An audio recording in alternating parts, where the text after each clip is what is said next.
Hello friends, आइए हम लोग जो एएलपी टेक्नीशियन का सेट कर रहे हैं, जिसमें हम लोग 8 नंबर सेट तक ऑलरेडी देख चुके हैं। तो इस क्लास में हम लोग सेट नंबर 9 का डिस्कशन करेंगे। ठीक, तो आइए सेट नंबर 9 का एक एक क्वेश्चन का हम लोग सोल्यूशन करेंगे। मैथ और न्यूमेरिकल के क्वेश्चन का डेली हम लोग एक सेट कर रहे हैं। ठीक, अगर आप पहले से अगर चैनल से नहीं जुड़े हैं तो सब्सक्राइब कर लीजिएगा, सब्सक्राइब बटन दबा करके, और बेल आइकन भी प्रेस कर लीजिएगा, जिससे जो भी वीडियो डलेगा नया वाला उसका नोटिफिकेशन आपको मिलता रहेगा। ठीक, और सेट अगर आपके पास नहीं है तो डिस्क्रिप्शन में जाइए और वहाँ पे बिपिन मैथ्स एप्लीकेशन का लिंक दिया हुआ है जो प्ले स्टोर पे अवेलेबल है, वहाँ से डाउनलोड करिए और उसमें स्टडी मटेरियल में जाइएगा तो टोटल सेट आपका एक एक मिल जाएगा। ठीक, तो चलिए हम लोग स्टार्ट करते हैं। आप वीडियो शेयर भी कर दीजिएगा दोस्तों में, जितने भी आपके दोस्त लोग हैं सब में शेयर कर दीजिएगा। देखिए क्वेश्चन नंबर सेकेंड है ये। ठीक, फर्स्ट में मैथ का नहीं है, दूसरा नंबर क्वेश्चन है, ये अलजेब्रा से रिलेटेड है। बोला है कि a प्लस 1/a बराबर अगर 3 है तो कह रहा है कि AQ प्लस 1/AQ बराबर क्या होगा। अब देखिए ध्यान दीजिए, जहाँ भी आपको दिखाई देना है ऐसा कि x प्लस 1/x बराबर अगर a रहे, इसका क्यूब पूछें कि x³ प्लस 1/x³ बराबर क्या होगा, तो ये AQ माइनस 3 हो जाता है। AQ माइनस 3 है, अगर इधर माइनस रहेगा ना, ये दोनों लिख देते हैं, x minus 1/x is equal to a रहेगा। तब अगर पूछेगा कि x³ माइनस 1/x³ बराबर क्या होगा, तो ये AQ प्लस 3 हो जाएगा, प्लस 3 है। यानी कि जब प्लस रहेगा तो माइनस 3 है, माइनस रहेगा तो प्लस 3 हो जाता है। यानी कि जो डिजिट रहेगा, जैसे यहाँ 3 है तो 3 का क्यूब अब माइनस 3 इंटू a की जगह 3 है, तो 3 3 के 9 तो 27 में से आप 9 घटा देंगे तो 18 इज़ द राइट आंसर। इसका आंसर क्या हो जाएगा, 18 हो जाएगा। तो ये दोनों आप रूल याद रखेंगे, ये आइडेंटिटी है। कैसे मिलता है, तो दोनों साइड घन करने पे मिल जाता है आपका। ठीक, x प्लस 1/x दिया रहेगा बराबर a, जो भी यहाँ संख्या दिया रहेगा उसका क्यूब करके और 3a घटा देना है, 3a घटा देना है।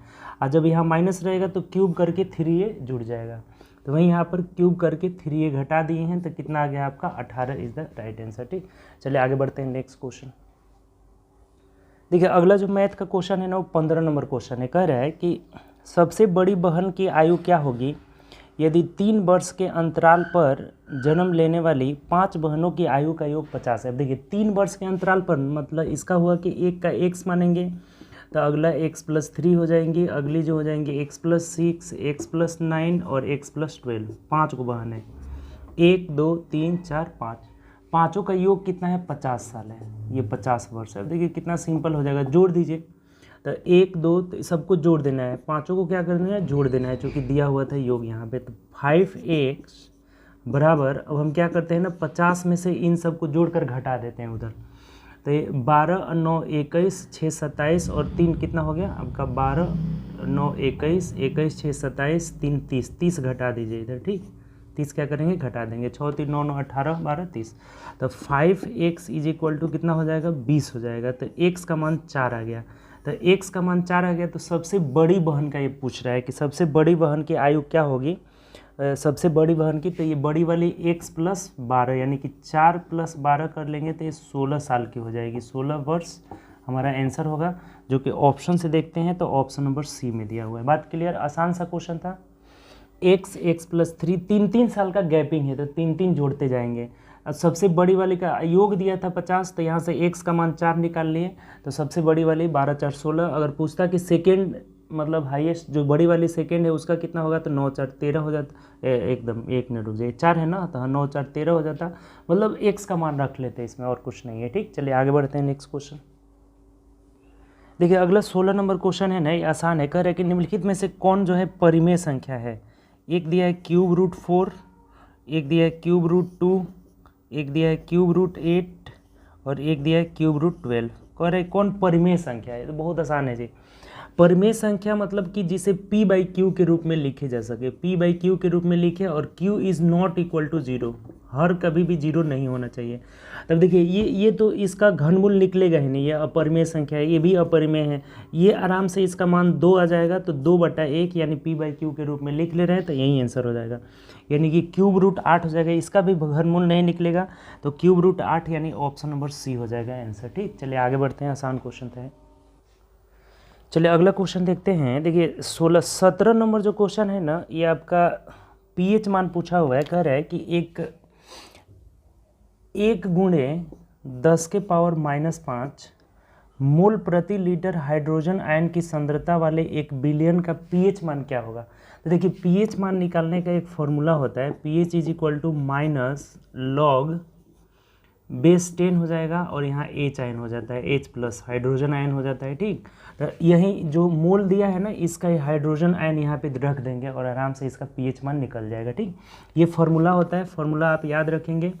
किसी भी द्रव का चाहे किसी भी चीज़ का पीएच मान निकालना हो, किसी बिलियन का, तो पीएच मान निकालने का फॉर्मूला होगा माइनस लॉग बेस 10 और यहाँ एच आयन हो जाएगा। ठीक, तो इसमें एच आयन ये दिया हुआ है, इसका हाइड्रोजन आयन का मान दिया हुआ है यहाँ पे, तो इसको रख लीजिए। देखिए इसका पीएच मान निकल जाएगा माइनस लॉग बेस 10 और हाइड्रोजन आयन का मान। अब देखिए 1 में 10 के पावर 5 से गुणा करेंगे तो ये 10 के पावर -5 ही हो जाएगा आपका, 10 के पावर -5। ठीक, अब आपको एक बात पता होगा, ये लॉग का रूल है कि ये जो पावर रहता है ना, ये आगे गुणा हो जाता है। जैसे x के पावर m log x के पावर, ये याद रखिएगा, log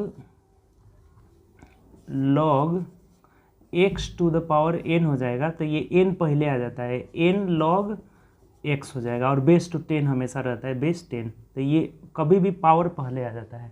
पावर क्या आ जाएगा पहले, इस फॉर्मूला को लिख ही लीजिए, log x के पावर n रहेगा जहाँ ऐसे, तो ये n log x हो जाता है, n log x, ये फॉर्मूला याद रखेंगे। ठीक, तो ये जो पावर है ये आगे आकर गुणा हो जाएगा, तो माइनस ऑलरेडी है, फिर -5 आगे आ जाएगा और log 10 बेस 10 हो जाएगा, तो ये माइनस माइनस क्या हो जाएगा प्लस, और log 10, ये भी एक बात याद रखिएगा कि log 10 का मान जो होता है ना, log 10 बेस 10, तो ये 1 हो जाता है, log 10 का मान क्या हो जाता है 1।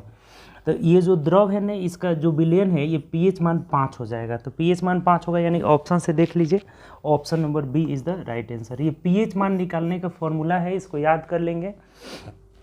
तो ये जो विलयन है, इसका पीएच मान, यहाँ पे हाइड्रोजन आयन, ये एच का मान दिया रहेगा, तो ये रख दिए, कितना आ जा रहा है, ये लॉग का बेसिक फॉर्मूला है, इसको याद रखेंगे, log x to the power n यानी कि n log x हो जाएगा। ठीक, और ये अगर log 10 दिया रहेगा तो इसका मान 1 हो जाता है, तो ये 5 पहले आ जाएगा, तो माइनस माइनस प्लस हो जाएगा, और log 10 का मान कितना हो जाएगा आपका 1 हो जाएगा, तो 1 में 5 से गुणा करेंगे अर्थात 5 हो जाएगा, ऑप्शन नंबर बी। चलिए आगे बढ़ते हैं, नेक्स्ट क्वेश्चन। देखिए अगला क्वेश्चन हमारा ग्राफ से रिलेटेड है, 19 नंबर। कह रहे हैं कि पढ़िए पहले ग्राफ को। वस्तुतः आंकड़ा एक शहर में 2017 से 6 महीनों में मोटरसाइकिल और कुल वाहनों की जो बाएं साइड दिया है मोटरसाइकिल का है, दाहिने साइड कुल वाहन है। ठीक, ये दिया हुआ है। तो पूछा है कि मई से जून 2017 तक मोटरसाइकिल के पंजीकरण में कितने प्रतिशत की वृद्धि हो गई। अब देखिए मई मतलब कि सेकेंड लास्ट वाला, तो सेकेंड लास्ट वाला मोटरसाइकिल बाएँ वाला है और कुल वाहन बाद वाला है। तो जो मई में है ना, मई में मोटरसाइकिल का है 17 और जून में कितना हो गया है, जून में जो हो गया है ना, जून में तो ये देखिए कितना हो गया 28। तो यही तो पूछा है कि कितने प्रतिशत की वृद्धि हुई है। तो अब देख लीजिए कितना बढ़ रहा है, यानी कि 11 बढ़ा किस पर, 17 पर, प्रतिशत के लिए 100, यानी कि जो प्रतिशत वृद्धि हो रहा है ना, प्रतिशत वृद्धि हो जाएगा 1100/17। तो 11 से भाग लगा दीजिए, 11 छक्के 102, 11 सत्ते 11 पच्चे 17 है ना, तो 17 छक्के 102 हो जाएगा। इसमें 1100 में हम क्या करेंगे, 17 से भाग लगा लेंगे, 17 छक्के 102 हो जाएगा, 8 बचा कट गया, 17 पचे 50 से ज़्यादा हो जाएगा, तो 17 चौके 68 और 12 बचेगा, फिर 0 उतरेगा, 17 सत्ते 119, यानी कि हो जाएगा आपका 64.7% की वृद्धि हो गई। तो देख लीजिए कि इस ऑप्शन में दिया है 64.7, यानी option number A is the right answer. बात क्लियर। देखिए ग्राफ जो दिया है ना, इसमें बोला है कि मई से जून मोटरसाइकिल वाहन की, ये ने पूछा है कि मई से जून 2017 में मोटरसाइकिल के पंजीकरण में कितने प्रतिशत की वृद्धि हो गई। तो बाएं वाला मोटरसाइकिल है, दाएं वाला कुल वाहन है। तो बाएं वाला मई में 17 था और जून में 18 हो गया, तो कितने की वृद्धि हो गई, 64.7। ठीक, चलिए आगे बढ़ते हैं, नेक्स्ट क्वेश्चन। देखिए अगला जो मैथ का क्वेश्चन है ना, 27 नंबर। कह रहा है कि धारा के विरुद्ध जाते हुए एक नाविक को 40 किलोमीटर की दूरी तय करने में 8 घंटा लगता है, जबकि धारा के साथ जो है 5 घंटे लगते हैं। अब देखिए धारा के साथ जब चाल बोलेगा ना तो x प्लस वाई और चाल बराबर दूरी बटा समय। तो 40 किलोमीटर जाने में 5 घंटा लगता है धारा के साथ, अब विरुद्ध 8 घंटा लगता है। तो इसको 5 से भाग लगाने देगा, 5 8 40, यानी x प्लस वाई 8 हो गया। और जब विरुद्ध जाएंगे तो x माइनस वाई, और ये 40 किलोमीटर के जाने में 8 घंटा लगता है, तो 8 5 40, यानी ये 5 हो जाएगा। अब देखिए कुछ है ही नहीं। जब भी ये बात दिया रहेगा कि धारा की दिशा में चाल इतना है, धारा के विरुद्ध इतना है, तो अब बोला क्या बोला है आपसे बताइए। कह रहा है ना कि शांत जल में नाव की गति क्या होगी। तो अगर शांत जल में x मतलब ये जो x है ना, ये नाव की चाल है, शांत जल में नाव की चाल, और y जो है धारा की चाल है, y धारा की चाल। तो इस कंडीशन में अगर हमें पूछेगा ना कि नाव की चाल, तो दोनों को जोड़ करके आधा कर देंगे, या फिर ये जोड़ेंगे तो y कट जाएगा। 2x = 8 5 13 हो गया, तो x का मान हो जाएगा 13/2, यानी कि 6.5 किलोमीटर प्रति घंटा हो जाएगा, 6.5 किलोमीटर प्रति घंटा। तो ऑप्शन से देख लीजिए, तो ऑप्शन नंबर डी में दिया है, तो D is the right answer. बात क्लियर हुआ आपका।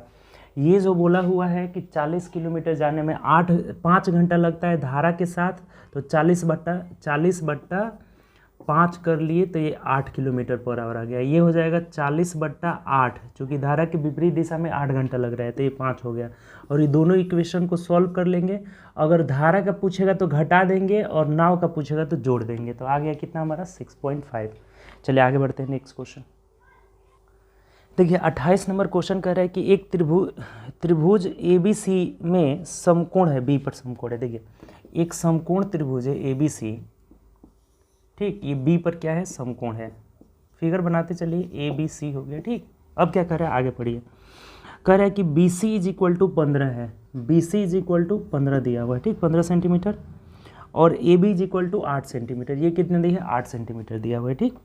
अब कह रहा है कि यदि त्रिभुज ABC का परिवृत्त बनाया गया है तो वृत्त की त्रिज्या क्या होगी। अब देखिए यहाँ पे थोड़ा सा आप सुधार लीजिएगा कि त्रिभुज ABC के अंतःवृत्त बनाया गया है, वो परिवृत्त नहीं रहेगा। क्वेश्चन यहाँ पे मिसप्रिंट हुआ है। अच्छा है, अगर ऐसे देगा ना कि त्रिभुज को वृत्त के परितः बनाया गया है, तब जा करके ये होगा, और नहीं तो उसको सुधार करके आप अंतःवृत्त लिख लीजिएगा। परिवृत्त होगा तो इसमें ऑप्शन ही नहीं है, वहाँ पे मिसप्रिंट हुआ है। आप उसको सुधार करके क्या लिख लेंगे कि अंतःवृत्त बनाया गया है, ठीक। यदि त्रिभुज ABC का अंतःवृत्त बनाया गया है तो वृत्त की त्रिज्या क्या होगी। परिवृत्त को हटा करके क्या लिख लेना है, अंतःवृत्त बनाया गया है, अंतःवृत्त। अब देखिए एक बात आपको बताते हैं कि समकोण त्रिभुज का अगर अंतःवृत्त का त्रिज्या पूछेगा ना, अंतःवृत्त बहुत बार क्वेश्चन आया हुआ है, अंतःवृत्त की त्रिज्या छोटा r = हो जाता है P + B लंब प्लस आधार माइनस कर्ण/2 हो जाता है, ठीक। ये अंतःवृत्त की त्रिज्या। और परिवृत्त की त्रिज्या अगर पूछेगा ना कि परिवृत्त की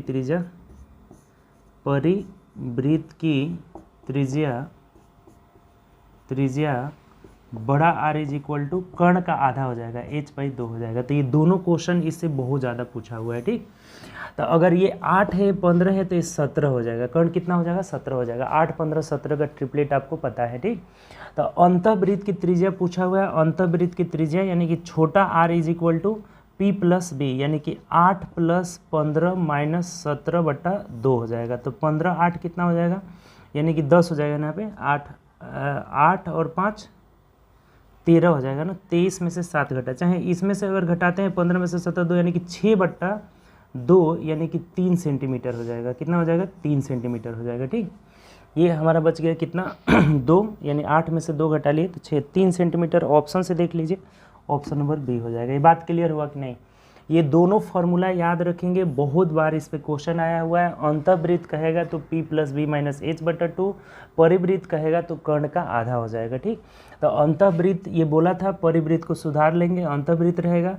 तो 8 5 15 8 23, 23 में से 17 चला जाएगा तो 13 में से 7 जाएगा 6, यानी कि 6 का आधा 3 सेंटीमीटर। ऑप्शन नंबर बी हो जाएगा। चलिए आगे बढ़ते हैं नेक्स्ट क्वेश्चन।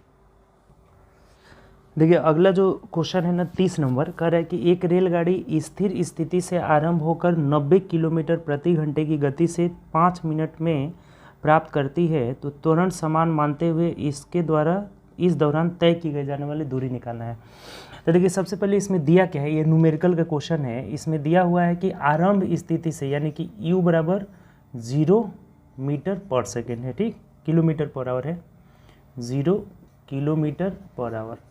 और भी जो होता है ना अंतिम वेग, ये कितना दिया है, 90 किलोमीटर प्रति घंटा, ये दिया हुआ है, ठीक। और टाइम जो दिया हुआ है ना t = 5 मिनट दिया हुआ है, तो 5 मिनट को हम घंटा में बदल लेते हैं, यानी कि 5/60 कर लेते हैं, तो 1/12 घंटा हो जाएगा, ठीक, 1/12 घंटा। अब कह रहा है ना कि त्वरण को समान मानते हुए समय के दौरान तय की गई दूरी, तो एस देखिए दूरी एस = होता है ut + half AT², half AT² हो जाता है। ये डिस्टेंस चाहे दूरी एस से डिनोटेड किया जाता है, तो इस फार्मूला से हम लोग निकाल लेंगे s = ut + हाफ AT²। तब इसके लिए त्वरण हमें निकालना होगा, तो त्वरण जो वेग में परिवर्तन के दर को त्वरण कहते हैं, आपको पता ही होगा। तो a का मान कितना होगा, वेग में कितना परिवर्तन हो रहा है, तो 90 में से 0 गया 90, और बट्टा समय कितना है, 1/12 है, तो ये 12 ऊपर चला जाएगा, यानी कि 90 × 12 यानी 12 × 9 108 हो जाएगा, 108 इतना जो हो जाएगा मीटर पर सेकेंड स्क्वायर, यानी ये त्वरण हो गया हमारा, ठीक। तब यहाँ रख लीजिए, कुछ नहीं है, s = ut, u का मान कितना है, 0, तो 0 में हम करेंगे 1/2, 12 से गुणा प्लस 1/2, 1/12 है समय हमारा, ut + हाफ AT², a का मान कितना निकला है, तो 1080, और गुणे t² मतलब 1/12 × 1/12, 1/12 × 1/12। अब रख लीजिए, देखिए कितना आ रहा है, कटा देना है, ये तो 0 हो जाएगा, इधर हटा दीजिए, 0 हो गया। अब इसको अगर कटाते हैं 12 से, तो 12 × 9 108 हो जाएगा, यानी 90 हो जाएगा, ठीक, 12 × 9 108, ये 90 हो जाएगा। 2 से कटाएंगे तो ये कितना हो जाएगा, 45 हो जाएगा। अब इसको अगर 3 से कटाते हैं, तो 3 से 15 मिनट में कटेगा, और 3 से कितने मिनट में कटेगा, 4 मिनट में, यानी कि 15/4 आ जा रहा है। 15/4 का मतलब 4 × 3 = 12, 13 × 14 15 हो जाएगा, 4 × 7 = 28, 4 × 5 = 20, 3.75 किलोमीटर में आ जाएगा, चूँकि हम लोग ये किलोमीटर में ही रखे थे, तो 3.75 किलोमीटर, ऑप्शन नंबर बी हो जाएगा। देखिए मतलब ये क्वेश्चन अच्छा था, न्यूमेरिकल का क्वेश्चन है, एक बार और समझ लीजिए। जो दिया हुआ था हम पहले इसको यहाँ पे लिख लिए हैं, देखिए कैसे लिखे हैं, दिया हुआ है कि एक रेलगाड़ी स्थिर स्थिति से, तो स्थिर में जो विरामावस्था से जो चलता है उसका यू क्या होता है, 0 किलोमीटर पर आवर, भी कितना दिया है, 90 किलोमीटर पर आवर, कितने देर में, 5 सेकेंड में, तो 5 मिनट में, तो मिनट को घंटा में बदल लिए 1/12। अब फॉर्मूला होता है डिस्टेंस निकालने का, formula s = ut + half AT², दूरी, ये दूरी है, दूरी बराबर, तो यहाँ हमें त्वरण नहीं पता है, तो त्वरण वेग में परिवर्तन के दर को त्वरण करते हैं, तो ये जो त्वरण a निकलता है ना, a = v - u/t हो जाता है, v - u/t, ये भी बात आपको पता होगा। तो यहाँ से हम निकाल लिए हैं, 1080 आ जा रहा है, तो अब यहाँ रख दिए, आराम से कैलकुलेशन कर लिए, कितना आ जा रहा है, 3.75 किलोमीटर, ठीक, जो कि ऑप्शन नंबर किस में दिया है, बी में दिया हुआ है, ठीक। चलिए आगे बढ़ते हैं, नेक्स्ट क्वेश्चन। ठीक है, अगला जो क्वेश्चन है 32 नंबर, कह रहा है कि इसका वैल्यू निकालना है, बोडमास रूल वाला है। तो सबसे पहले हम छोटे ब्रैकेट को तोड़ते हैं, तो छोटे ब्रैकेट में भी यहाँ पहले भाग देंगे, तो 9 में 3 से भाग लेंगे तो ये 3 आ जाएगा। अब पहले इसको कटा लीजिए, घटा लीजिए, 6 में से 3 गया 3, और 3 में 3 से भाग लगाएंगे तो ये यहाँ से यहाँ तक ये कितना आ गया आपका, तो 1 आ गया, ठीक, 1 आ गया, ठीक। अब देखिए पहले इसमें भाग लगा लेंगे, तो 20 में 60 में अगर 3 से भाग लगाते हैं तो 20 आ जाएगा, और 20 में से 1 गया 19 आ गया, मतलब ये मझौला कोष्टक तक 19 आ गया है। अब देख लीजिए 45 माइनस, पहले इस 38 में से 19 घटा लीजिए तो 19 हो जाएगा आपका, ठीक। तो 45 में से 19 घटा लेंगे, 15 में से 9 हो जाएगा, 6 हो जाएगा, और यहाँ कितना हो जाएगा, 2, यानी कि 26 इज़ द राइट आंसर, ठीक, 26 हो जाएगा हमारा। ऑप्शन से देख लीजिए, ऑप्शन नंबर ए हो जाएगा, ठीक। चलिए आगे बढ़ते हैं, नेक्स्ट क्वेश्चन। देखिए ये भी बोर्ड मास से रिलेटेड है। अगला जो 34 नंबर क्वेश्चन है, मैथ का दिया हुआ है, कह रहे कि इसका वैल्यू निकाले। ये तो आसान है जी, पहले इसको गुणा करिएगा तो माइनस माइनस प्लस हो जाएगा, यानी कि 3 दूना 6, और 4 और 6 कितना हो जाएगा, 10, 10 × 7 करेंगे तो ये 70 इज़ द राइट आंसर हो जाएगा, ठीक। 70 मतलब ऑप्शन नंबर ए हो जाएगा। चलिए आगे बढ़ते हैं, आसान दोनों क्वेश्चन था, ठीक। देखिए अगला जो मैथ का क्वेश्चन है ना, 42 नंबर कह रहा है कि किसी संख्या का 32% 80 है, तो वह संख्या, जैसे किसी संख्या x का 32%, यानी 32/100, प्रतिशत हटाएंगे तो नीचे 100 हो जाता है, और ये कितना है आपका 80 है। तो अब संख्या नहीं निकाल लीजिएगा जी, 8 है कम 8, 8 चौके 32, 4 से कटाएंगे तो ये 4 से 25 मिनट में कट जाएगा, यानी जो संख्या है हमारा 250 है, और यही हमारा आंसर हो जाएगा। 250 मतलब ऑप्शन नंबर सी हो जाएगा। ये भी आसान सा क्वेश्चन था। चलिए आगे बढ़ते हैं, नेक्स्ट क्वेश्चन। अगला क्वेश्चन बोला है ना 48 नंबर कि कौन सी छोटी से छोटी संख्या है जिसे घटाई जाए, निम्न में से कौन सी सबसे छोटी संख्या है जिसे 2800 में से घटाई जाए ताकि पूर्ण वर्ग हो जाए। देखिए अब यहाँ पे ध्यान दीजिएगा कि जब भी अगर बोले कि कौन सी संख्या घटाई जाए या जोड़ी जाए तो हम इसका भाग विधि से ना वर्गमूल निकाल लेंगे, ताकि पूर्ण वर्ग हो जाए तो हम क्या करेंगे, भाग विधि से वर्गमूल निकालेंगे। इसका वर्गमूल निकालिए, 5 5 कितना हो जाएगा, 25 हो जाएगा, 5 5 25, तो 8 में से 5 गया 3 हो जाएगा। अब डबल जीरो उतर जाएगा, इधर 5 5 क्या करते हैं हम लोग जोड़ देते हैं, इधर 5 भी उतार दीजिए। अब देखिएगा जरा सा, तो कितना मर्थ में जाएगा, 2 मर्थ में ले जाएंगे तो आराम से चला जाएगा, 3 मर्थ में ज़्यादा हो जाएगा, ठीक, 3 3 के 9, 309 हो जाएगा, 2 दूनी के 4 0 2 204 हो जाएगा। तब 10 में से 4 जाएगा तो 6 हो जाएगा, यहाँ कितना बचा 9, 9 की 9 ही उतर जाएगा। यानी कि इस 96 जो शेष आ रहा है तो इस 96 को अगर घटा देंगे ना तो ये पूर्ण वर्ग बन जाएगा, यानी कि 96 को घटाने पे पूर्ण वर्ग बन जाएगा। ऑप्शन से देखिए तो ऑप्शन नंबर ए हो जाएगा। ये बात क्लियर है। जब भी पूछा जाए कौन सी संख्या घटाई जाए कि पूर्ण वर्ग बन जाए तो हम क्या करेंगे, इसका वर्गमूल निकाल लेंगे भाग विधि से, और जो शेष बचेगा वही हमारा क्या हो जाएगा, आंसर हो जाएगा। ठीक, चलिए आगे बढ़ते हैं नेक्स्ट क्वेश्चन। अगला जो नंबर मैथ का क्वेश्चन है ना 51 नंबर, कह रहा है 51 में कि किसी खाली टंकी को एक पाइप 4 घंटे में भर सकता है। एक पाइप है, किसी खाली टंकी को 4 घंटे में भर सकता है। देखिए कह रहा है ना कि किसी खाली टंकी को एक पाइप 4 घंटे में भर सकता है। जो अगला क्वेश्चन है हमारा कि एक जो है 4 घंटे में भर सकता है, जबकि दूसरा पाइप जो है 10 घंटे में खाली कर सकता है। पहला पाइप 4 घंटे में भर सकता है, दूसरा 10 घंटे में खाली कर सकता है। ये खाली करने वाला पाइप है। ठीक, तब देखिए क्वेश्चन क्या कह रहा है कि जब टंकी आधी खाली थी तो दोनों ही पाइपों को एक साथ खोल दिया गया तो टंकी कितने समय में भर जाएगी। सबसे पहले तो टोटल वर्क आप निकाल लीजिए, टोटल वर्क इन दोनों का LCM, तो ये 20 हो जाएगा। क्या हो जाएगा, 20। ये टाइम हो गया। अब क्षमता यहाँ से निकालते हैं ना तो इसे भाग लगाते हैं, यानी 4 5 20 हो जाएगा। ये 10 दूना 20, ये माइनस में होगा चूँकि खाली कर रहा है। जो भी खाली करता है उस टंकी का क्षमता निगेटिव लिया जाता है। अब आधा टंकी खाली है, आधा इसमें से क्या है, खाली है, तो आधा खाली होने का मतलब कि और हमें 10 को क्या करना है, भरना है। इसमें आधा ही खाली है, तो आधा खाली है मतलब 10 और भरना है। और दोनों को जब खोल देंगे एक साथ तो कितने देर में, 5 में से 2 गया तो 3 के क्षमता से भरेंगे, तो 3 से भाग लगा दीजिए, यानी 3 3 के 9, 3/1/3 घंटा में क्या हो जाएगा, भर जाएगा। तो ऑप्शन से देख लीजिए, ऑप्शन घंटा मिनट में दिया हुआ है, तो ये 3 घंटा और 1/3 को जब मिनट में बनाएंगे यानी 60 से गुणा करेंगे ना तो ये 20 मिनट हो जाएगा, यानी कि 3 घंटा 20 minute is the right answer हो जाएगा। 3 घंटा 20 मिनट ऑप्शन से देख लीजिए तो ऑप्शन नंबर सी हो जाएगा। बात क्लियर, इसमें कोई दिक्कत नहीं है। टाइम दिया हुआ था, इफिशियंसी निकाल लिए, टोटल वर्क पहले हम क्या किए कि LCM निकाल लिए। अब इसमें से आधा ही आपको भरना है, आधा भरा हुआ है, तो 10 भरना है। दोनों का क्षमता मिलाकर 3 आ जा रहा है, 3 से भाग लगा लिए, 3/1/2 3 हो जा रहा है, यानी कि 3 घंटा 20 मिनट। ऑप्शन नंबर सी हो जाएगा। चलिए आगे बढ़ते हैं नेक्स्ट क्वेश्चन। देखिए अगला जो है 54 नंबर क्वेश्चन है कि 8 अंकों की एक संख्या है 136P5785, ठीक, 2 2 4 2 6 2 8, 8 अंकों की एक संख्या है। कह रहे हैं कि 15 से पूर्णतः विभाज्य है। 15 से पूर्णतः विभाज्य है तो P का न्यूनतम मान क्या होगा। देखिए कि अगर ये संख्या 15 से कटता है तो 5 × 3, यानी कि 5 से भी कटेगा और 3 से भी कटेगा, 5 से भी कटना चाहिए और 3 से। तो 5 से विभाज्यता का रूल आपको पता है कि अंतिम संख्या 5 है तो ये 5 से तो कट रहा है। अब 3 से विभाज्यता का रूल क्या है कि अंकों को जोड़ करके 3 का गुणज होना चाहिए, तो जोड़ने की ज़रूरत नहीं है। पहले ये जो भी 3 का गुणज है उसको हटाते जाइए, जैसे 3 है तो हटा दिए, 6 है हटा दिए, और ये 5 और 1 6 ये भी हट जा रहा है। उसके बाद से 8 और 7 15, ये भी 3 का गुणज है।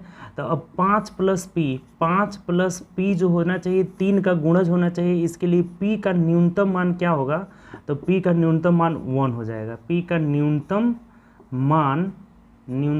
मान 1 हो जाएगा। 1 is the right answer, 1 is the right answer. Option से देख लीजिए तो ऑप्शन नंबर डी में दिया है। बात क्लियर है आपको, कोई दिक्कत इसमें।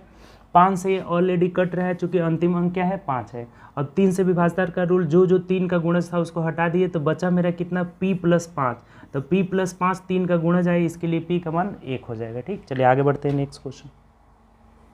अगला देखिए 55 नंबर क्वेश्चन है ना कि एक थैले में ABC टोकन रखे हुए हैं, ए और बी का रेशियो दिया है ना, ए अनुपात बी बराबर कितना दिया है, 3:8 दिया हुआ है। ये समानुपात दे चाहे बराबर दे, बात एक ही हुआ। बी अनुपात सी कितना दिया हुआ है, तो 6:13 दिया हुआ है। तब पूछा है कि ए अनुपात बी अनुपात सी बराबर क्या होगा, तो सिंपल सा है, ये दोनों गुणा करेंगे तो ए का मान निकल जाएगा 3618, और ये गुणा करेंगे 8 6 के 48 हो जाएगा, और इसको गुणा करेंगे तो 13 8 104 हो जाएगा। तो अब ये कट जा रहा है ना 6 से देखिए सब कट जा रहे हैं, तो इसको कटा भी दीजिए आप, चाहे 2 से कट रहा है, 2 9 18, 2 से 24 हो जाएगा, 6 से नहीं कट रहा था, ये नहीं कट रहा है आपका, 6 कम 6 4 10 नहीं कट रहा है, तो 2 9 18 ये 24 हो जाएगा, ये कितना हो जाएगा 52 हो जाएगा, यानी कि 9:24:52 हो जाएगा, 9 24 52। Option number D is the right answer. ये आसान सा क्वेश्चन है। चलिए आगे बढ़ते हैं नेक्स्ट क्वेश्चन। देखिए अगला 56 नंबर भी मैथ का क्वेश्चन है। कह रहा है कि tan alpha is equal to √2 - 1 है। तो अब पूछा है आपसे ना कि tan alpha minus cot alpha बराबर क्या होगा। देखिए कुछ नहीं है इस क्वेश्चन में, जो कॉट अल्फा जब निकालेंगे ना कॉट अल्फा, तो ये 1/tan अल्फा यानी कि √2 - 1 हो जाएगा। अब इसका हर परिमेयकरण करेंगे तो ये √2 + 1 हो जाएगा। अपोजिट चिन्ह से ऊपर नीचे गुणा कर देंगे और नीचे a² - b² यानी 1 हो जाएगा। अब रख दीजिए, इसमें कुछ है ही नहीं, ये √2 - 1 है। अब माइनस, अब देखिए माइनस का जब इसका मान रखेंगे यहाँ पे तो ये भी माइनस हो जाएगा, क्या हो जाएगा -1 हो जाएगा। √2 से √2 खत्म हो जाएगा, यानी कि -2 हमारा आंसर हो जाएगा। -1 कितना हो जाएगा, -2। ऑप्शन नंबर बी हो जाएगा।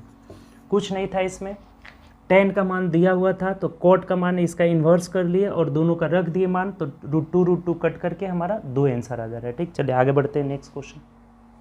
देखिए अगला जो है ना 58 नंबर, एक बेसिक फार्मूला दिया हुआ है आपका फिजिक्स का, न्यूमेरिकल का। कह रहा है कि बल के समीकरण F किसके बराबर होता है। तो आपको पता होगा A बराबर A में होता है, A बराबर A में हो जाता है। तो ऑप्शन से देख लीजिए, ऑप्शन नंबर सी में दिया हुआ है, सी इज़ द राइट आंसर। तो ये फार्मूला भी देखिए पूछ दे रहा है कभी कभी। ठीक, चलिए आगे बढ़ते हैं नेक्स्ट क्वेश्चन। अगला जो मैथ का क्वेश्चन है ना, क्वेश्चन नंबर 61 है। ठीक, 61 कह रहा है कि 192 पेन का सीपी दिया हुआ है 10 का सीपी दिया हुआ है, 192 पेन का सीपी इज इक्वल टू 10 रुपये दिया हुआ है, 10 रुपये। ठीक, तो कह रहे हैं कि 5 रुपये में कितना पेन मिलेगा। अब देखिए ये 5 रुपये में कितना पेन मिलेगा, तो आधा पेन मिल जाएगा। ये 10 रुपये में जब 192 को मिल रहा है तो 5 रुपये में आधा, इसका आधा कर लीजिए, आधा 2 9 18 और 2 6 12 यानी कि 96 को पेन मिलेगा। यही आंसर हो जाएगा 96, मतलब ऑप्शन नंबर बी हो जाएगा। कुछ इसमें नहीं है, 192 पेन का सीपी 10 है तो 5 रुपये में कितना मिलेगा, तो इसका आधा मिल जाएगा। जब रुपया आधा तो ये भी क्वांटिटी भी क्या हो जाएगा, आधा हो जाएगा। तो 96, ऑप्शन नंबर बी। चलिए आगे बढ़ते हैं नेक्स्ट क्वेश्चन। देखिए अगला जो है 62 नंबर क्वेश्चन क्या कर रहा है, कह रहा है कि 23 × 31 इज इक्वल टू दिया हुआ है 713। तो अब क्वेश्चन आपसे पूछा है कि 0.0713 और डिवाइडेड बाई, यानी बट्टा दिया हुआ है, बट्टा कितना, तो 3.1 दिया हुआ है, 3.1। अब एक बात बताइए कि यहाँ से जब आप 31 से भाग लगाएंगे, यानी कि 23 बराबर हमारा हो जाएगा 713/31, यानी कि 713 में जब 31 से भाग लगा रहे हैं तो कितना आ जा रहा है, 23 हो जा रहा है। तो ये भी तो वही काम किया है ना, 7 से 13 में 31 से, बस पॉइंट हटा लेते हैं। ये जब पॉइंट हटाएंगे तो नीचे हो जाएगा 10,000 हो जाएगा, 4 गो जीरो आ जाएगा, चूँकि 1 2 3 4 गो है। ये जब पॉइंट हटाएंगे तो 1 गो जीरो ऊपर हो जाएगा, 1 जीरो से 1 जीरो खत्म। आइए जब 31 से भाग लगाते हैं, जब हम 713 में 31 से भाग लगाते हैं तो क्या आता है, 23। अब बट्टा क्या गो जीरो है, 1000 है, 1000। तो अब इसको पॉइंट में बदलेंगे तो 0.023 हो जाएगा, और यही हमारा आंसर हो जाएगा 0.023। ऑप्शन नंबर ए में दिया है तो A is the right answer. बात क्लियर, कोई दिक्कत नहीं इसमें। चलिए आगे बढ़ते हैं नेक्स्ट क्वेश्चन। देखिए अगला जो क्वेश्चन है ना कि 6 छात्रों के एक समूह में किसी परीक्षा में भाग लिया गया, बाद में परीक्षा देकर अन्य परीक्षार्थी समूह में शामिल हुए तो नए छात्र के प्राप्तांक को भी जोड़ लिया जाता है तो औसत में 3 की वृद्धि हो जाती है। तो नए छात्र का प्राप्तांक समूह के पहले औसत अंक से कितना ज़्यादा। अब देखिए ये नए छात्र का कितना ज़्यादा है ये पूछ रहा है कि नए छात्र का कितना ज़्यादा है। ये बोला है ना हमें कि नए छात्र का छात्र का प्राप्तांक कितना ज़्यादा है, कितना ज़्यादा है, यही पूछा हुआ है, ज़्यादा है। तो अब ज़रा सा ध्यान देंगे, जैसे इसके आने की वजह से ना औसत 3 बढ़ जा रहा है, औसत कितना बढ़ जा रहा है, 3 को बढ़ जा रहा है, और संख्या कितना हो जा रहा है, तो 6 को पहले छात्र थे और 1 आ गया, यानी कि कितना हो गया 7, तो 7 तरीके 21, अर्थात ये जो छात्र है ना, नया छात्र, इसका प्राप्तांक और लोग के प्राप्तांक से कितना ज़्यादा है, 21 ज़्यादा है, तभी ना इसके आने की वजह से 3 बढ़ता गया 7 आदमी में, तो 7 तरीके 21 बढ़ेगा, यानी कि 21 ज़्यादा रहेगा, जो कि ऑप्शन नंबर सी में दिया है। कुछ नहीं है इसमें, ये 3 बढ़ा दे रहा है, तो 7 को संख्या हो जा रहा है, जब ये आ रहा है तो 6 पहले थे, एक और, यानी कि 7, तो 7 तरीके 21, ऑप्शन नंबर सी हो जाएगा। ठीक, चलिए आगे बढ़ते हैं नेक्स्ट क्वेश्चन। अगला जो हमारा क्वेश्चन है ना, क्वेश्चन नंबर 66 कर रहा है कि दो संख्याओं का गुणनफल 40 है, इसमें से एक संख्या बताइए। जैसे 1 से गुणे एक संख्या 2.50 है और बराबर गुणनफल 40 है, तो दूसरी संख्या निकालें, यानी कि x का मान क्या हो जाएगा, 40 में भाग लगा देंगे 2.5 से, इस जीरो का कोई महत्व नहीं है, पॉइंट हटाइएगा, जीरो हो जाएगा। 25, 5 × 25, 5 × 8 40 हो जाएगा, 5 से कटाएंगे 16, यानी कि 16 इज़ द राइट आंसर। दूसरी संख्या कितनी है, 16, यानी कि ऑप्शन नंबर डी हो जाएगा। ठीक, चलिए आगे बढ़ते हैं, आसान सा क्वेश्चन था। देखिए नेक्स्ट क्वेश्चन है ना, कह रहा है कि यदि घन के किनारों को यानी भुजा को 2 सेंटीमीटर बढ़ा दिया जाए तो उसका आयतन 488 वर्ग घन सेंटीमीटर बढ़ जाता है। आयतन है ना, तो घन सेंटीमीटर होना चाहिए, घन सेंटीमीटर बढ़ जाता है, तो इस स्थिति में घन के प्रत्येक किनारे की लंबाई क्या होगी। अब देखिए ये बोला है ना कि अगर 2 सेंटीमीटर बढ़ा देते हैं, यानी पहले मान लेते हैं कि x था, अब जो है x+2 कर लिए हैं, तो घन का आयतन बराबर भुजा क्यू हो जाता है। तो भुजा क्यू जब घटाएंगे ना, बाद वाला में से पहले वाले को घटाएंगे, जो पहले था ना उसको घटाएंगे, तो कितने की वृद्धि हो जा रही है, 488 की वृद्धि हो जा रही है। ठीक, यही बात हमें बोला हुआ है। जैसे मूल जो घन का भुजा था ना, x मान लिए हैं, तो जब इसमें 2 बढ़ा रहे हैं तो x+2, यानी घन का आयतन जो होता है भुजा क्यू होता है, घन का आयतन बराबर भुजा क्यू, घन का आयतन लिख देते हैं यहाँ पे, आयतन = a क्यू होता है। तो ये पहले वाला आयतन था और ये बाद वाला आयतन हुआ, तो कितना बढ़ जा रहा है, 488। अब देखिए करना क्या है, अगर मान लीजिए आप इसको सॉल्व करते हैं ना, तो आपका समय बहुत बर्बाद होगा।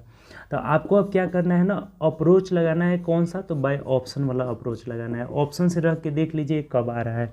जैसे मान लीजिए 7 है, पहला वाला 7 है, तो 7 2 9, 9 का क्यूब 729 हो जा रहा है, और 7 का क्यूब 343, यानी ये नहीं होगा, लास्ट में 6 आ रहा है। ठीक, दूसरा 9 है, तो 9 2 11, 11 का क्यूब 1331 हो जाता है, और 9 का क्यूब 729 हो जाता है, ये भी नहीं होगा, 11 में से 9 गया 2, ये भी नहीं होगा। 8 वाला रख के देखिए ना, आ जाएगा। 8 वाला इसलिए रख रहे हैं ना, 8 2 10 का क्यूब 1000, अब माइनस 8 का क्यूब 512 हो जाएगा, 512, तो ये देखिए 10 में से 2 गया 8, यानी कि 488 आ जा रहा है आपका। ठीक, तो बाय ऑप्शन x = कितना हो जाएगा, 8 सेंटीमीटर, और यही हमारा आंसर हो जाएगा। यानी कि भुजा की लंबाई कितनी थी घन की, 8 सेंटीमीटर। बात क्लियर। ये आयतन में वृद्धि हो रहा था, तो अब यहाँ के बाद से हम क्या करेंगे, ऑप्शन से रख लेंगे, सॉल्व करेंगे, बहुत ज़्यादा समय लगेगा, आपका समय नुकसान होगा। ठीक, चलिए आगे बढ़ते हैं नेक्स्ट क्वेश्चन। देखिए अगला जो क्वेश्चन है ना, 62,500 रुपया पर 21% वार्षिक दर से 1.1/2 वर्ष का चक्रवृद्धि ब्याज क्या होगा। देखिए ये टाइम जो दिया है 1 साल और आधा साल, 1/2 ईयर, यानी 1.5 साल का लेना है हमें। देखिए कुछ नहीं है इसमें, पहला साल का रेट है 21%, आधा साल का जब रेट निकालेंगे तो 21/2% हो जाएगा। इसका भी ब्याज लगेगा, ये दोनों तो ब्याज हुआ ही, जुड़ेगा ही जुड़ेगा। अब ब्याज का ब्याज भी लगता है, यानी कि इसमें गुणा करेंगे तो 21 से 441/200 हो जाएगा। 200 100 कहाँ से आ गया, तो प्रतिशत में निकलता है, इसका इतना %, यानी कि ये टोटल ब्याज हो जाएगा। तो अब क्या करिए ना, इसको आप जोड़ लीजिए, यानी कि देखिए ऐसे जोड़ लेते हैं, 21 है, ये 10.5 है, 10.5 है, और इसका जब दशमलव में निकालेंगे ना, तो अब 441 में 2 से भाग लगा लीजिए, 2 दूनी के 4, फिर हो जाएगा 2 दूनी के 4, और 2 × 5 = 10 हो जाएगा, जीरो यहाँ पे देना पड़ेगा। और इसमें 100 से जब भाग लगाएंगे तो ये 2 पॉइंट यहाँ आ जाएगा, यानी कि ये कितना आ गया, तो 2.205 हो गया। तो सबको जोड़ लीजिए, 5 की 5, 0, 5 2 7 हो जाएगा, और 3 हो जाएगा, और ये कितना हो जाएगा, 3 हो जाएगा। ठीक, 33 दशमलव, ये नहीं आया जी, 213, 33.705% निकाल देना है आपको। तो निकाल करके देखिए कितना आ रहा है, देखिए कैसे आ रहा है। यानी कि जो हमारा CI होगा ना, CI इज इक्वल टू कितना रुपये है, तो 62,500 रुपये का कितना आया है आपका दर। ये जोड़ने पे, सबको जोड़ने पे, ये मिटा दीजिए, सबको जोड़ने पे आ रहा है कितना, 33.705%। ये प्रतिशत में है आपका, सब प्रतिशत में है। प्रतिशत हटाएंगे 100 होगा, ये जब पॉइंट हटाएंगे तो नीचे और 1000 आ जाएगा। ठीक, अब कटा देना है आपको। जैसे ये 2 0 से 2 0 कटा देते हैं, 25 25 से 625, और ये हो जाएगा 25 चौके 100 हो जाएगा। ठीक, अब देखिएगा जरा सा, तो ये क्या करते हैं हम लोग ना कि 5 से कटा लेते हैं, 5 5 25 और 5 दूना 10 हो जाएगा। यानी कि अब गुणा कर लीजिए इसमें, 5 5 25 हो जाएगा, 25 लिख दिए, 7 5 35 कर 5 हार्सिल 3 हो जाएगा, 5 3 15 3 18 कर 8 हार्सिल 1 हो जाएगा, 5 3 15 1 16, और बट्टा कितना हो जाएगा 8। भाग लगा कर देख लीजिए, 8 दूना 16, 8 एकम 8 हो जाएगा। फिर दोनों अंक उतरेगा, 5 2, तो 8 6 48 हो जाएगा। अब देखते चलिए 2 1 वाला कौन सा ऑप्शन है, 2 1 0 6 5 हो जाएगा। ये कितना हो जाएगा, 65.62 हो जाएगा, और यही हमारा आंसर हो जाएगा। ऑप्शन नंबर डी हो जाएगा। ऑप्शन क्या हो जाएगा, डी। ये सब जब भी ऐसा कैलकुलेशन आए ना, तो ऑप्शन भी आपको ध्यान में देते रहना है। ठीक, तो ऑप्शन नंबर डी हो जाएगा 21,065 रुपये 62 पैसा। 21,065 रुपये 62। बात क्लियर हुआ, देखिए एक बार समझ लीजिए।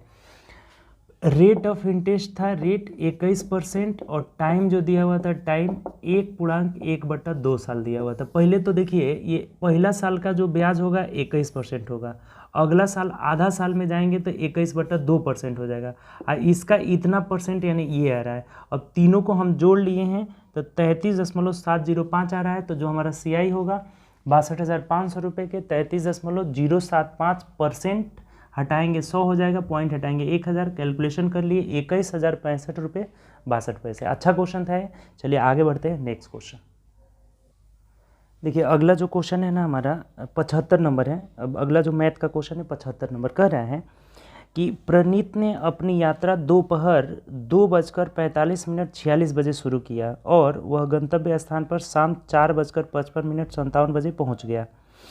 अनीत ने प्रनीत के 58 मिनट 40 सेकेंड बाद यात्रा शुरू की और गंतव्य पर 50 मिनट 29 सेकेंड बाद पहुंचा, तो अनीत ने अपनी यात्रा पूरी करने में कितना समय। देखिए दो व्यक्ति की बात कर रहा है, एक प्रनीत की बात किया है। प्रनीत, पहले प्रनीत का लिख देते हैं। प्रनीत शुरू कब किया है, तो 2:45 यानी ये PM में है, PM। और कब पहुंच कब रहा है, तो पहुंच रहा है आपका कितना बजे, तो 4:55 ठीक, 57 सेकेंड। ये भी PM में है, शाम में पहुंच रहा है। ठीक, ये बोला है अनीत के बारे में कि 2:45-46 में शुरू किया है, 4:55-57 में क्या हुआ, पहुंच गया। अब कह रहा है कि अनीत ये प्रणीत का है, प्रणीत का अनीत ने 58 मिनट 40 सेकेंड के बाद शुरू किया। अब अनीत का निकाल लीजिए कि अनीत कब शुरू कर रहा है। तो अनीत के बारे में बोला हुआ है कि कब शुरू कर रहा है, तो इसके शुरू करने के 58 मिनट में, ये देखिए ये घंटा है, ये मिनट है और ये सेकेंड है। तो 58 मिनट सेकेंड में सेकेंड को जोड़ लीजिए, यानी कि 40 सेकेंड बाद शुरू किया। तब इसको जोड़ लीजिए कि कितना टाइम कितना बजे शुरू किया था। तो ये 46 में 40 जोड़ेंगे तो ये कितना हो जाएगा, 86। तो 86 तो सेकेंड में है ना, तो 86 1 मिनट 26 सेकेंड हुआ, यानी कि 26 यहाँ लिख देंगे और 1 मिनट इसके साथ कैरी कर लेंगे। ये बात समझ में आ रहा है कि नहीं आपको। 86 सेकेंड नहीं होता है, 60 ही सेकेंड तक होता है। तो 60 सेकेंड का 1 मिनट हो जाएगा, यानी कि 26 सेकेंड बच जाएगा। ठीक, 26 लिख लिए, एक इसमें जोड़िए। अब ये जोड़िए तो कितना आ रहा है, 8 5 13 14 का 4 हासिल 1 हो जाएगा, 5 4 9, यानी 104 मिनट आ गया। तो ये भी 104 मिनट, यानी 60 मिनट घटाएंगे तो ये 44 मिनट हो जाएगा। और 1 घंटा क्या करेगा, इसको दे देगा ये। ठीक, ये देख लीजिए, जोड़ते जाएंगे। अगर 60 से बढ़ेगा ना तो उसको 1 घंटा आगे जोड़ते जाएंगे। तो ये 2 1 कितना हो जाएगा, 3, यानी 3:44 मिनट 26 सेकेंड पर अनीत चलना शुरू किया। कब पहुंचा है, तो 50 मिनट 29 सेकेंड के बाद, इसके 50 मिनट 29 सेकेंड के बाद पहुंचा है। तब जोड़ लीजिए, 9 7 16 का 6 हासिल 1 हो जाएगा, 5 2 7 हो जाएगा, 1 8, यानी 86, यानी यहाँ भी 26 ही आएगा। एक इसको हासिल दे दिया। तभी देखिए 105 और एक 106 हो जा रहा है, तो 106 का मतलब 46 हो जाएगा, 46 1 घंटा इसको ये दे देगा, तो 4 1 5 यानी 5:46 पर ये पहुंच गया। तो ये बोला है कि अनीत ने अपनी पूरी यात्रा कितने समय में करी, तो इसमें से घटा दीजिए, ये 26 26 जीरो हो गया, 46 में से 44 गया यानी कि 2 मिनट लिया, 2 मिनट वाला है, घंटा 5 में से 3 गया 2 घंटा, यानी कि 2 घंटा 2 मिनट लिया। अनीत के बारे में पूछ रहा था, तो यही हमारा आंसर हो जाएगा 2 घंटा 2 मिनट, यानी ऑप्शन से देखिए तो ऑप्शन नंबर डी हो जाएगा। अच्छा क्वेश्चन है ये, एक बार और समझ लीजिए, नहीं समझे तो। प्रणीत चला था 2:45-46 PM में, इसके 58 मिनट और 40 सेकेंड बाद, सेकेंड को सेकेंड के साथ जोड़ेंगे, 60 से अधिक होगा 1 मिनट हासिल हो जाएगा, ये 60 से अधिक होगा 1 घंटा में चला जाएगा, तो ये जोड़ लिए। तो प्रणीत जो है, अनीत जो है 3:44 पे चला था, इसके पहुंचने के 50 मिनट 29 सेकेंड बाद पहुंच रहा है, तो ये भी जोड़ लिए। अब कह रहे हैं कि कितना देर लिया, तो इसमें से इसको घटा लिए, यानी कि 2 घंटा 2 मिनट समय लिया। Option number D is the right answer. यानी कि ये जो सेट था सेट नंबर 9, तो जितना भी मैथ का और आपका न्यूमेरिकल का क्वेश्चन था टोटल हम लोग कंप्लीट किए। ठीक, तो उम्मीद कर रहे हैं आपको अच्छा लग रहा होगा डिस्कशन। तो चलिए हम लोग मिलेंगे अब नेक्स्ट क्लास में, जो सेट नंबर 10 का डिस्कशन होगा। आगे आप लोग ऐसे ही जो है वीडियो को शेयर करते रहिए अपने दोस्तों में, ताकि जितने भी आपके दोस्त लोग हैं सब लोग जुड़े और ज़्यादा से ज़्यादा फायदा उठाए। ठीक, तो चलिए ओके बाय, टेक केयर।